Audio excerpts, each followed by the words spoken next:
North Taiwan. I'm Eric Gao with news from here in Taiwan and around the world. 5 more recall petitions against Taiwan's opposition lawmakers will advance to a public vote in August.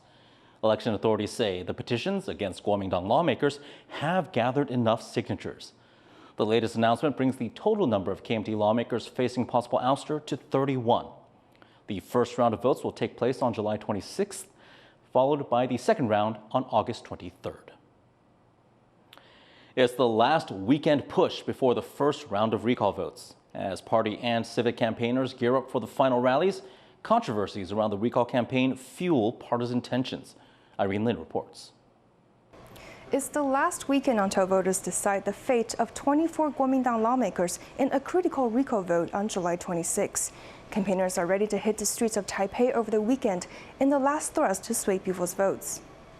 Police say roads around the legislature in Taipei will be restricted on Saturday for at least 24 hours for a pro-recall rally. Pro-recall groups have also gone on social media, calling on locally registered voters living in other parts of the country to come home to vote yes, while the KMT has been touring major cities to urge people to vote no. Meanwhile, a number of controversies around the legality of campaign activities are fueling partisan tension. In Taoyuan in northern Taiwan, photos are circulating online of campaign flyers being sent along with election notices, which would be a legal violation. The local election commission says it's looking into the matter, but the ruling Democratic Progressive Party has been quick to accuse the KMT of misconduct. 依照选罢法规定，不能夹带选举文宣。如果夹带，有可能会被判3年以下有期徒刑，这是有刑责的。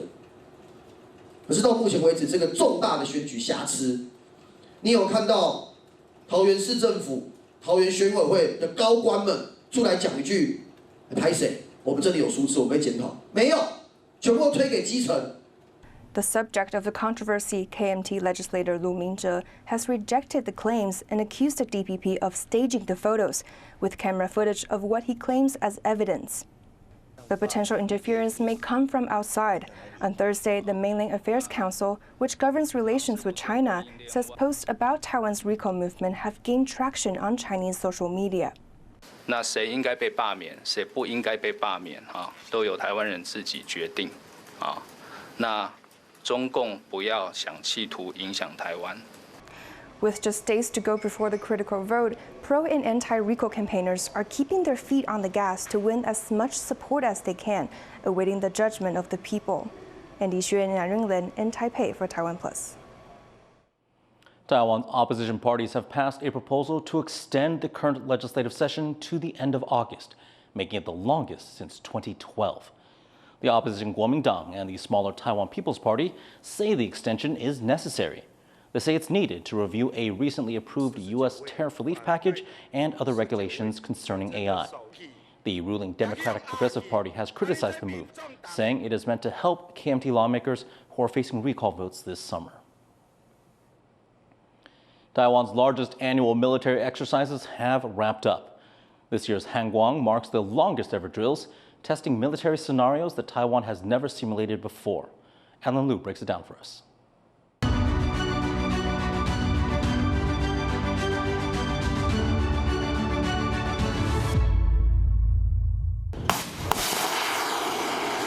Taiwan's military wraps up 10 straight days of exercises. This year's Kuang drills were not just longer. They feature more realistic scenarios, included an unprecedented number of reservists, and put greater focus on getting the public involved in Taiwan's defense. For the first time, this year's drill kicked off with responses to gray zone warfare, including legal, cognitive, and psychological attacks. The aim was to better prepare Taiwan's military for everyday information warfare and non-traditional threats. The exercises then expanded to coastal and city defense, covering nearshore, beach, inland, and urban areas. The exercises simulated an ongoing response from the moment of enemy attack to prolonged combat, aimed at slowing down the enemy's efforts. This year saw the largest mobilization, with 22,000 reservists caught up. Civilian infrastructure like metro systems and supermarkets were also included for air defense and urban resilience exercises. putting whole of society defense into real-world practice. Defense analysts say this shows national defense involves more than just weapons. 外界都会认为过去的国防都指的都是飞机、大炮或武器装备，可是现在在民间在针对韧性所做的准备，或者是因应关键基础设施防护所做的调整，这些也应该都要纳入在所谓的国防预算池中。But the exercises were not all smooth. In Taoyuan, an artillery vehicle sideswiped a civilian car. In Nantou, a military vehicle collided with a scooter. The civilians injured are now all in a stable condition. Overall, this year's drills highlighted unscripted scenarios to simulate real combat. They also stressed synchronized joint operations and clear rules of authorization to foster a more decentralized command culture. 这一次的演习，它让民众去感觉到战争是有可能发生在我们身边的。这个也跟现在的战争它并没有前方跟后方有关。就我们可以看到，不管是俄乌还是中东的战火，都可以去看到。战争是有可能在这个飞弹或者其他的一些攻击是有可能会造成城市的毁损。As this year's Kuang comes to an end, Taiwan seeks to send a signal to China and to its democratic allies that it's determined to counter any military threats and protect itself. Devin Tai and Alan Liu for TaiwanPlus. As the annual Hangguang military drills wrap up, China has been conducting its own exercises in response. Our reporter Sandy Chi spoke to GlobSec Associate Fellow Bryce Barros to better understand Beijing's reaction. Taiwan has been holding its longest ever military drills. What was Beijing's response? The Ministry of National Defense in Taiwan has published daily, a heightened level of PLA sorties, sort of incursions around Taiwan's ADIZ, as well as other sort of like elements of like deploying a drone, for example, that was able to circumnavigate the entire island. In addition, I think a lot of the sort of rhetoric that you're hearing too is very sort of boilerplate for any sort of, mainland China sort of reaction to Taiwan doing anything to heighten its own defenses, as well as work on some of the aspects of deep defense, like it has been with Hangguang, than what it has done previously in previous years. So I think it's important to remember that there's an element of gray zone sort of continuity, right, which isn't unusual, just at a heightened level.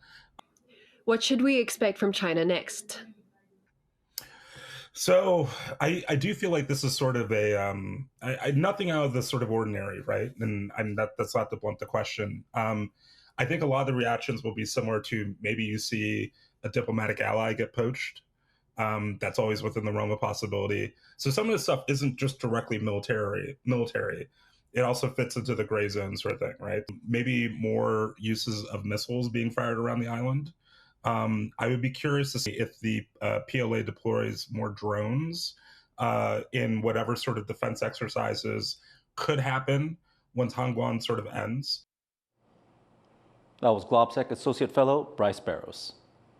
Vice President Bi Khim has emphasized Taiwan's shared interests and long history with the U.S., even amid challenges like ongoing tariff negotiations.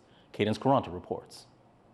Speaking to foreign reporters here in Taipei today, Vice President Bi Khim said Taiwan is pushing for a trade agreement with the U.S. on tariffs by August 1st. That's when the provisional 32% tariffs that U.S. President Donald Trump imposed on Taiwanese goods would take effect. The U.S. and Taiwan have held multiple rounds of trade negotiations, with Taipei seeking a lower tariff rate. Xiao was also pressed on Taiwan's relationship with the U.S. more broadly, with questions about how Taiwan is maintaining that relationship under Trump, who has been seen as increasingly unpredictable and transactional.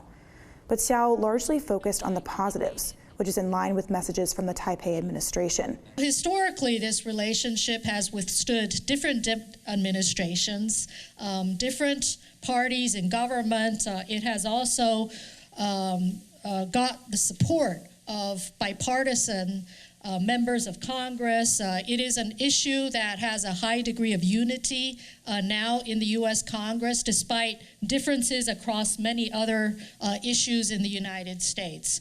And we will continue to try to manage Taiwan, the partnership, the U.S.-Taiwan partnership, in a way that fosters unity, support, and productivity in this partnership. Xiao also emphasized repeatedly that the U.S. is Taiwan's most important partner in maintaining the status quo in the Taiwan Strait and for Taiwan's ability to resist coercion. The United States is the only country in the world with the Taiwan Relations Act, which commits it to support Taiwan's self-defense capabilities, as well as our ability to resist coercion.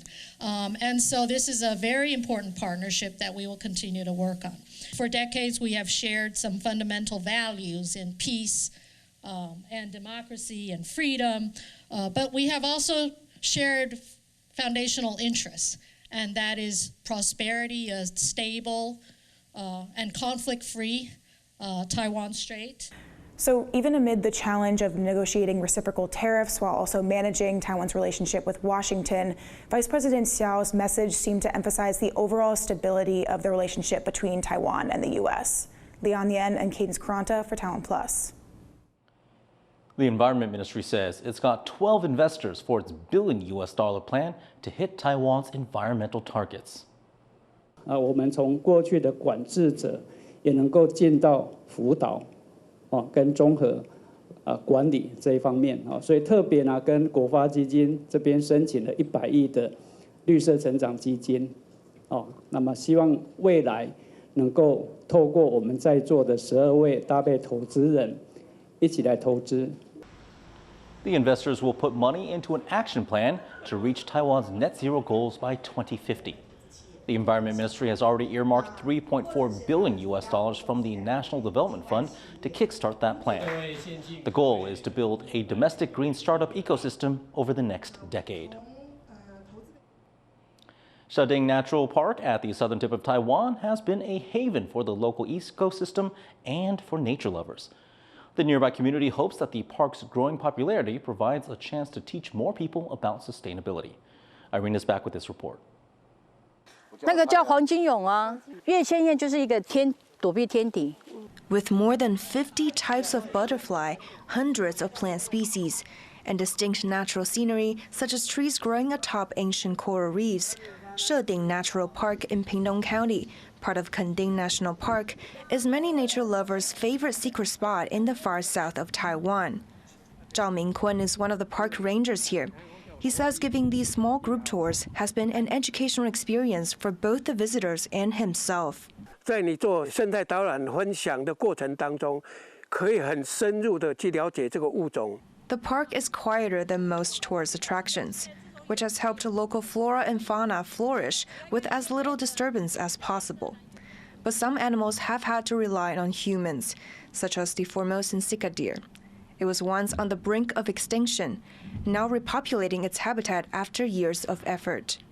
我曾经有一次的经验，就看到梅花鹿3只母鹿带着2只小梅花鹿走进我们社区的步道，很多人都坐飞机到日本去看奈良的梅花鹿啊，我们自己本身花这么长的时间来富裕这个资源，我们都一直都没有利用到的。 The eastern area of the park has been reserved for Formosan sika deer research.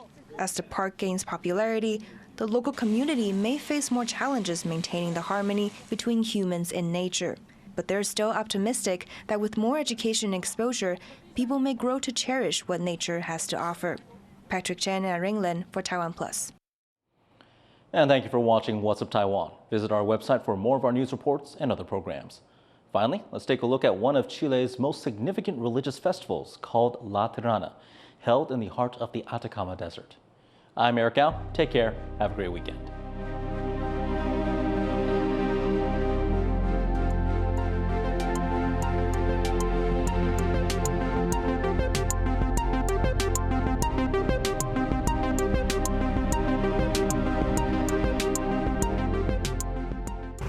I'm Tiffany Wong in Kuala Lumpur, and you're watching TaiwanPlus.